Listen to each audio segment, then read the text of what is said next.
અંકલેશ્વરમાં કાર્યરત કુમારપાળ ગાંધી બ્લડ બેંકમાં રક્તની જરૂરિયાત વર્તાતા તેઓએ વિવિધ સામાજિક સંગઠનોનો સંપર્ક કર્યો હતો, જેના ભાગરૂપે લઘુ ઉદ્યોગ ભરતી અંકલેશ્વર તેમજ સોલ ગામ લેવા પટેલ સમાજ ટ્રસ્ટ દ્વારા રક્તદાન શિબિરનું આયોજન કરવામાં આવ્યું હતું।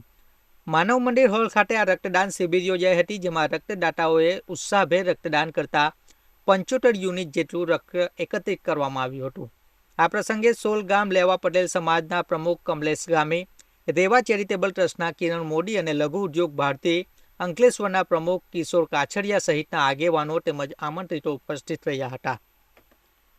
પબ્લિક તરફથી સારો પ્રતિસાદ મળ્યો છે।